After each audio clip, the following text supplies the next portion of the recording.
destroys the democratic structure, and finally the framework of what one can call the deep state or the agencies. And the result of this has been the first पहला काम इस चक्रव्यूह ने क्या किया, जो हिंदुस्तान को रोजगार देते हैं, स्मॉल एंड मीडियम बिजनेसेस हैं, जो करोड़ों युवाओं को रोजगार देते थे, उन पर इस चक्रव्यूह ने आक्रमण किया। कैसे किया? नोटबंदी, जीएसटी और टैक्स टेररिज्म। आप लोग आतंकवाद की बात करते हो, पूरे देश में अगर कोई भी व्यक्ति छोटा बिजनेस चलाता है तो रात को उसको फोन कॉल आता है इनकम टैक्स डिपार्टमेंट से, जीएसटी से, और टैक्स टेररिज्म का वो शिकार बनता है। इस टैक्स टेररिज्म को रोकने के लिए बजट में आपने कुछ नहीं किया है। तो टैक्स टेररिज्म के कारण और ये जो आपकी नीतियां हैं, जो आपने कोविड के समय बड़े बिजनेसेस की मदद की और जो स्मॉल एंड मीडियम बिजनेसेस थे उनको खत्म किया, उसके कारण आज हिंदुस्तान के युवाओं को रोजगार नहीं मिल सकता है।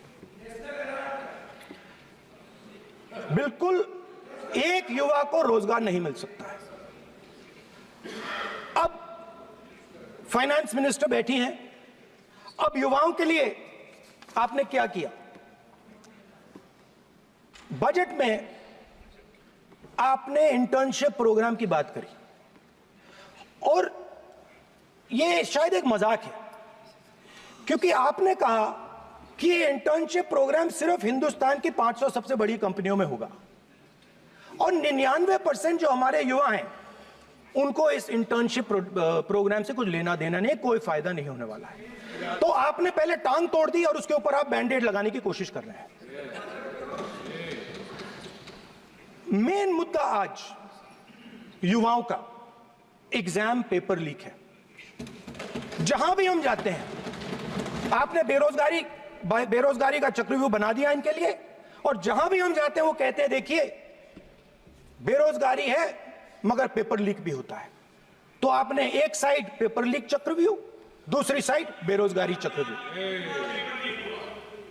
पेपर लीक मैं आपको बताता हूं 10 साल में 70 बार हुआ है। अगर आप जानना चाहते हैं, 10 साल में 70 बार हुआ है। तो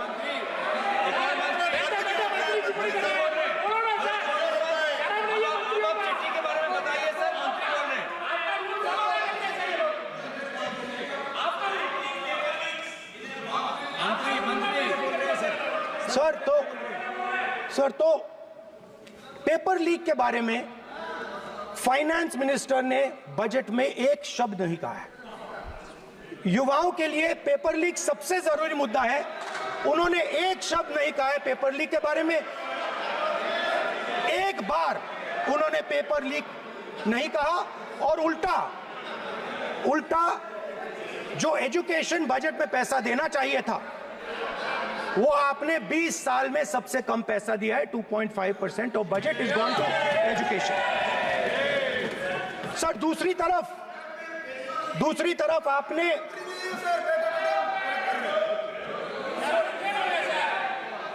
आपकी नहीं मानते सर, ये रनिंग कमेंट्री कर रहे हैं सर। दूसरी तरफ पहली बार सेना के जवानों को आपने अग्निवीर के चक्रव्यूह में फंसाया। सही बात। इस बजट में अग्निवीरों के पेंशन के लिए 1 रुपया नहीं है। आप अपने आप को देशभक्त कहते हो, मगर जब अग्निवीरों की मदद करने की बात आती है, जवानों को पैसा देने की बात आती है, तो बजट में आपको 1 रुपया नहीं दिखाई देता। उनकी पेंशन के लिए 1 रुपया आपने नहीं दिया।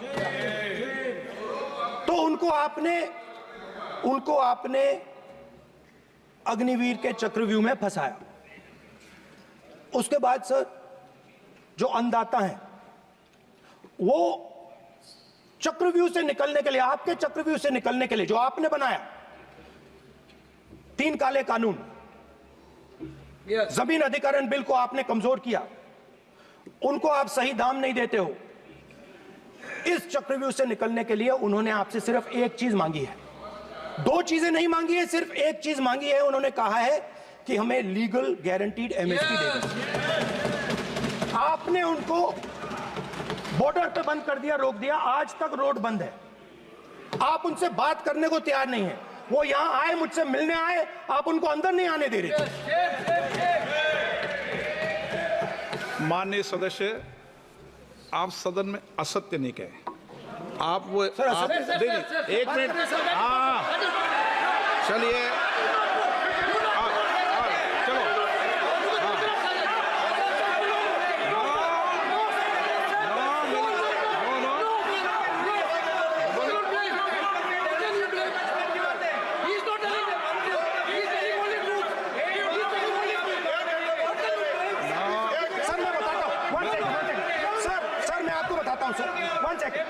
सर मैं आपको फैक्ट बताता हूं सर, जो मुझे एक सेकंड, हाँ बता, मैं आपको फैक्ट बताता हूं, फिर आप मुझे करेक्ट कर दीजिए।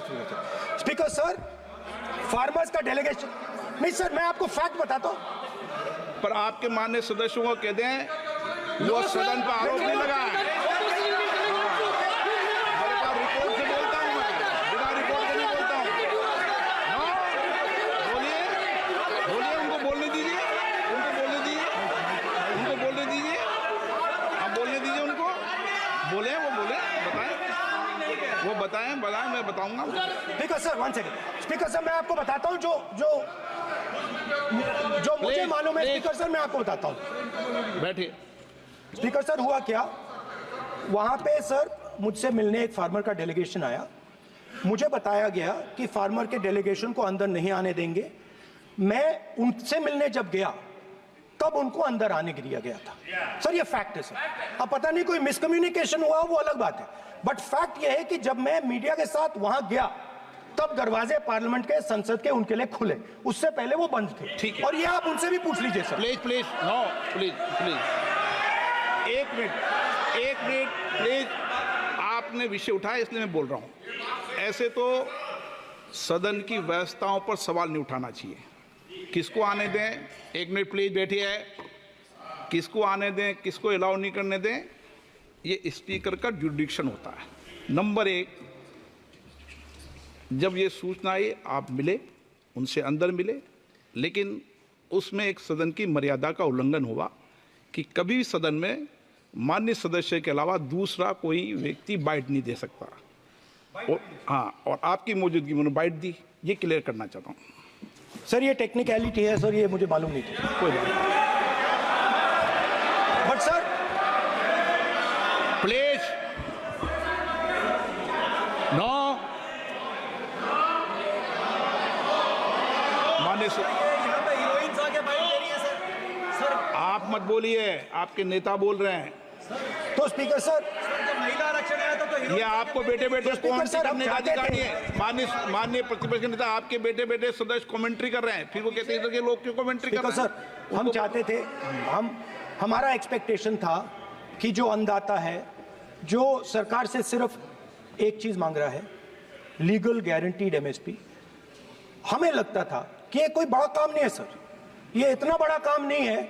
हमें लगता था कि अगर सरकार बजट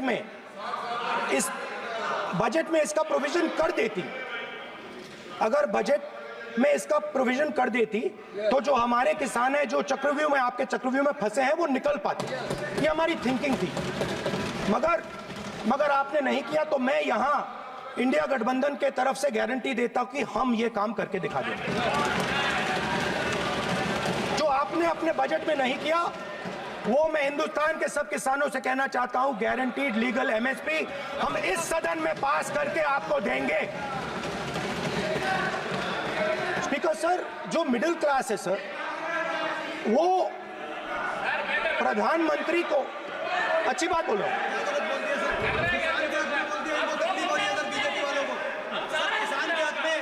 अगर नेताजी पक्ष बोल रहे हैं तो आप बैठे बैठे टिप्पणी आप मत करो, आप करोगे तो वो भी करेंगे। आप मत करो, मैं सब साइलेंट करो प्लीज। फिर टिप्पणी कर रहे हो आप, प्लीज माननीय सर मिडिल क्लास जो है वो शायद इस बजट से पहले प्रधानमंत्री को सपोर्ट करता था। जब प्रधानमंत्री ने कोविड के समय उनसे थाली बजवाई थी तो उन्होंने दबाकर थाली बजाई, धड़ धड़ धड़ धड़ धड़ थाली बजा बजाई। हमें अजीब लगा, मगर प्रधानमंत्री ने मिडिल क्लास को ऑर्डर दिया तो मिडिल क्लास ने थाली बजाई। उसके बाद प्रधानमंत्री ने उसी मिडिल क्लास से कहा मोबाइल फोन की लाइट जलाओ, और मोबाइल फोन की लाइट जली। मिडिल क्लास ने, पूरे हिंदुस्तान में मिडिल क्लास ने मोबाइल फोन की लाइट जला दी। अब इस बजट में आपने उसी मिडिल क्लास के एक छुरा पीठ में मारा, दूसरा छुरा छाती में, एक इधर मारा और एक इधर मारा।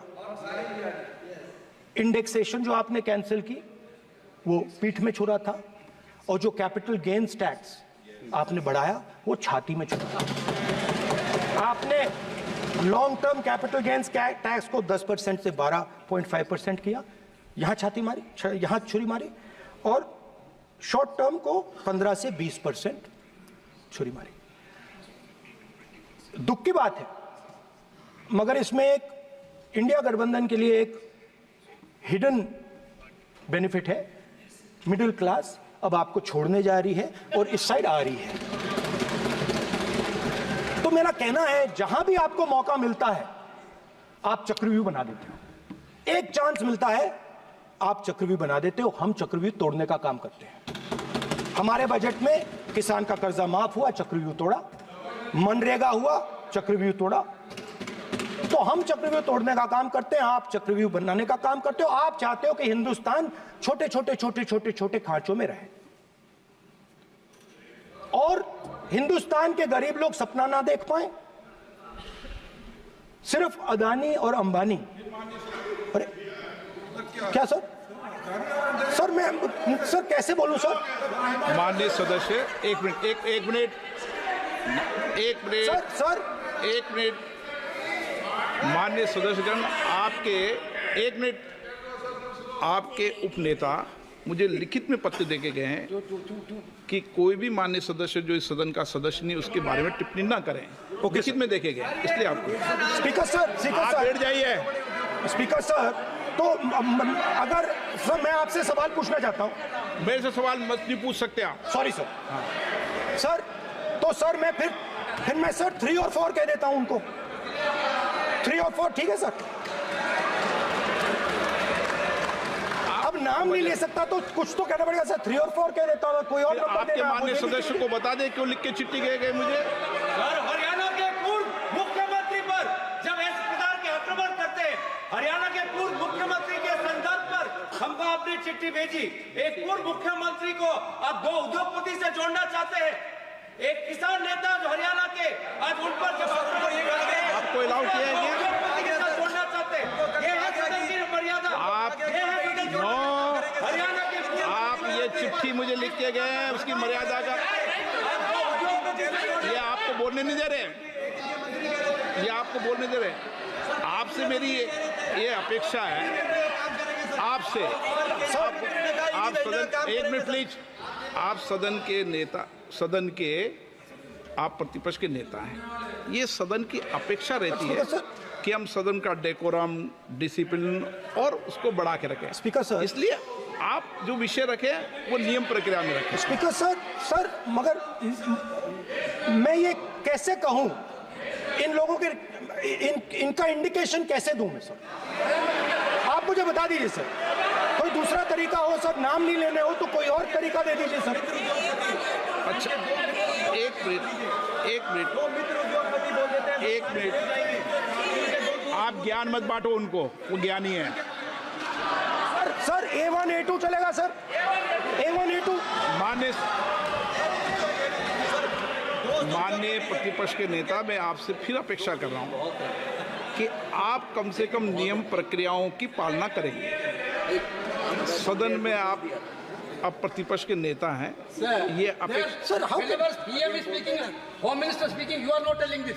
You are only advising LOP, sir. How can it be? How can it be, sir? How can it be? आप ड्यूटी होना चाहिए, सर. आप ड्यूटी होना चाहिए. आप ड्यूटी होना चाहिए, सर. वाला। स्पीकर सर, मैं तो सबसे ये अपेक्षा, आप बैठ जाइए। आप किसने कहा? प्लीज बैठिए। पॉइंट ऑफ ऑर्डर जानते हो? पॉइंट ऑफ ऑर्डर क्या होता है? प्लीज बैठो। तुम्हारे नेता बोल रहे हैं point of order, please. Speaker sir, एक मिनट प्लीज, बैठिए। एक स्पीकर सर, सर ये जो दो लोग हैं सर, ये हिंदुस्तान के इंफ्रास्ट्रक्चर को, बिजनेस को कंट्रोल करते हैं सर। इनके पास एयरपोर्ट है, टेलीकॉम का सिस्टम है, अब पोर्ट्स हैं, अब रेलवेज में जा रहे हैं। सर हमें इतना बड़ा कॉन्ट्रैक्ट दिया, वो भी बोल दो। सर इनके पास, राजस्थान वाला भी बोलो। सर इनके पास हिंदुस्तान का पूरा धन का मोनोपोली है sir.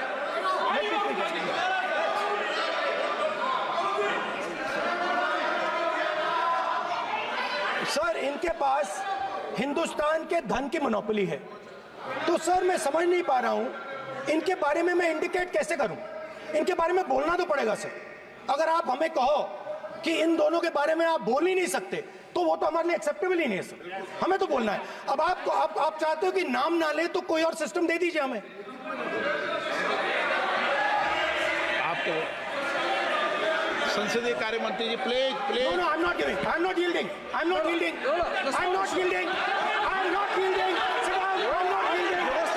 I'm not yielding. Sit down. I'm not yielding. आपने प्रधानमंत्री को I'm not yielding. राज्यसभा में बोला दिया, आपने लोकसभा में बोला दिया। I'm not yielding. Sit down. आप I'm not से yielding. बातें करते हैं, पार्लियामेंट्री प्रोसीडिंग्स का रूल नहीं मानते हैं आप, स्पीकर को चैलेंज करते हैं आप। आपको नियम मालूम नहीं है। इस सदन का सदस्य होने के नाते नियम जानना जरूरी है। नेता प्रतिपक्ष को सदन का नियम के बारे में पता नहीं है, ये बहुत दुख की बात है। हम लोग जो भी इस सदन का सदस्य है नियम से चलता है। लोकसभा स्पीकर को चैलेंज करके आज सदन के नेता प्रतिपक्ष ने इस गरिमा को गिराया है। ऐसा नहीं चलता है। देश नियम से चलता है, सदन नियम से चलता है, संविधान से चलता है। ऐसा नहीं होता है सर।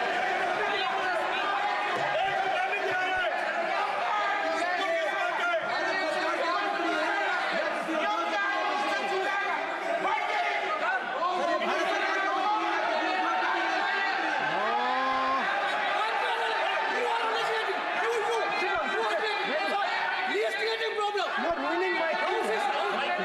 प्लीज देखो, माननीय प्रतिपक्ष के नेता, आपके सदस्य आपको नहीं बोलने देना चाहते। स्पीकर सर, डिस्टर्बेंस वो कर रहे हैं। बैठ सर आई अंडरस्टैंड सर। बैठ के टिप्पणी कर रहे हैं। सर, मैं समझता एक हूं। मिनट, वो बैठ कर टिप्पणी कर रहे हैं, कोई सदस्य खड़ा है, यही आपको डिस्टर्बेंस कर रहे हैं सबसे ज्यादा। स्पीकर सर,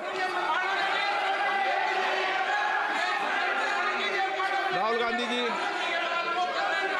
प्लीज, आपको नहीं बोलना है। Please Rahul Gandhi. Speaker sir मैं बात समझता हूँ। प्लीज एक मिनट प्लीज। स्पीकर सर मैं समझता हूँ मंत्री जी को अदानी जी और A1 एंड A2 की रक्षा करनी है। मैं समझता हूँ, नो प्रॉब्लम। वो सर ऊपर से ऑर्डर आया है सर। सर ऊपर से ऑर्डर आया है सर, मैं समझता हूँ। मैं इस पर कोई टिप्पणी नहीं करूंगा। Sir he is permitted. Sir, he is permitted to defend them, sir. It is a democracy, sir. He can defend them. We allow him to defend them, ऐसा sir. होता है क्या? A1 and A2, sir. Please आपके Happily, सदस्य, sir. मान्य आपके सदस्य आज बैठे बैठे बहुत टिप्पणी कर रहे हैं और उठ रहे हैं। सबसे ज्यादा आप उठ रहे हैं, सबसे ज्यादा टिप्पणी आप कर रहे हैं।